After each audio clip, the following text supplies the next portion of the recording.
Olá, tudo bem? Hoje eu vou falar sobre a notação polonesa inversa, que é uma maneira de escrever expressões matemáticas, além da tradicional que a gente está acostumado. Quando a gente vê na escola, por exemplo, se a gente quer fazer uma operação 1 mais 2 vezes 3, a gente tradicionalmente escreve ou no computador, na calculadora, como 1, o dígito, né, mais 2, o dígito, vezes 3, e aí na calculadora pode ser um x, ou no computador geralmente asterisco, e daí você tem o resultado. Essa aí é a forma que a gente aprende na escola, que é a notação tradicional, ou fixa também que a gente chama. A notação polonesa inversa, ou em inglês também chama de Reverse Policy Notation, aí a sigla é RPN ali no caso, né? Ela faz o seguinte, os operadores seguem os operandos, então a gente põe tudo na frente que são os parâmetros e no final a gente vai usar um operador, no caso, né? Que a gente queira. Então, por exemplo, a minha expressão 1 mais 2 vezes 3, ela é escrita na forma pós-fixada, que a gente vai ver depois, a polonesa reversa, como 1, 2, 3, que são os parâmetros, né? E daí o operador, multiplicação, que vai fazer o uso desses dois argumentos aqui, 2 e 3, e depois eu tenho a soma desse resultado aqui, de 2 vezes 3, com 1. É o que está indicando essa notação polonesa inversa. Curiosamente, né, como está escrito nesse texto aqui, que eu usei como referência, que eu escrevi, o fatorial ele é escrito na forma polonesa inversa. Por exemplo, quando a gente quer dizer fatorial de 12, a gente põe o exclamação, né, o símbolo de exclamação como fatorial do lado direito, né, do número. Então, ele está na forma polonesa inversa. Um pequeno histórico que eu tirei da Wikipédia é que essa ideia das notações foi estudada pelo lógico Jan Lukasiewicz em 24, e em 54 teve uma referência de computação por esses três autores, o Burks, o Warren e o Wright, né? Vou tentar resumir as formas, então, da seguinte maneira. Se eu tenho uma operação qualquer, que é o que está representado pelo losango e os parâmetros A e B, né? Eu tenho que, na forma polonesa inversa ou pós-fixada, a gente tem os parâmetros, primeiro A, B e depois o operador, o losango, né? Tradicionalmente, a gente tem a notação fixa, que é o A, losango B. E existe também a forma, obviamente, da polonesa, que não é a polonesa inversa, a polonesa normal, ou notação prefixa, que é o operador na frente e os operandos depois. Então, se a gente lembrar da linguagem Lisp, ela segue essa forma aqui, né, polonesa. Os operandos vão depois do operador. E qual seria a vantagem, então, da polonesa inversa? Por que escrever dessa maneira diferente? Bom, primeiro porque a gente não precisa fazer uso de parênteses. Ela não tem ambiguidade. Se você verificar, tanto a polonesa e a polonesa inversa, elas não têm ambiguidade, não precisa de usar parênteses.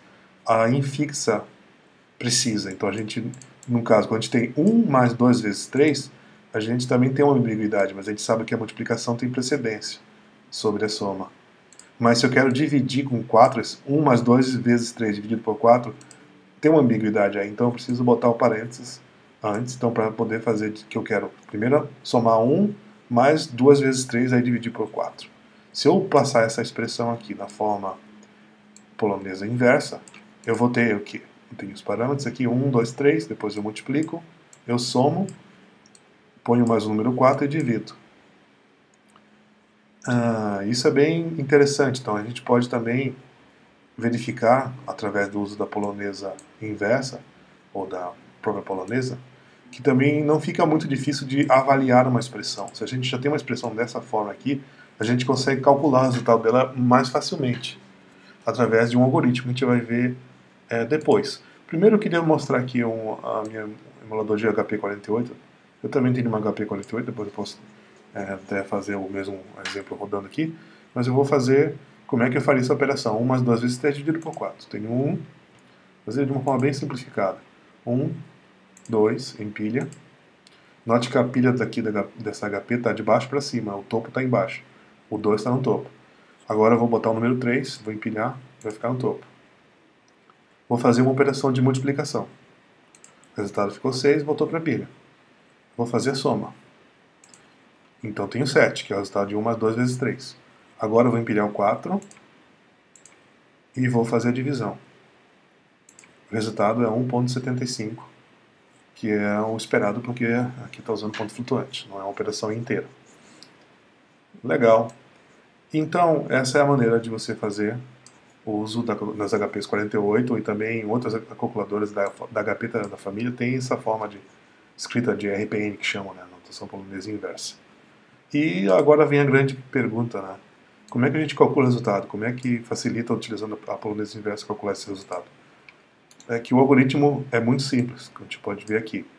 Se for um número, você põe na pilha. Se for uma operação, você remove da pilha os parâmetros, os elementos que você precisa, a quantidade deles, calcula a operação e depois empilha o resultado de volta na pilha, obviamente. Então, simulando aqui no algoritmo desse exemplo de cima, 1 é o símbolo 1, token que a gente chamaria, né, com o valor 1. O número, um token, um número e o valor 1, empilha. O 2, empilha. 3, empilha. Aí nós temos um outro token, né, um elemento léxico, que seria esse asterisco que representa a multiplicação. Então é um operador e a multiplicação. Desempilha 2 e 3, estamos fazendo uso com 2 elementos, calcula 2 vezes 3 e empilha o resultado que é 6. E assim sucessivamente com o algoritmo.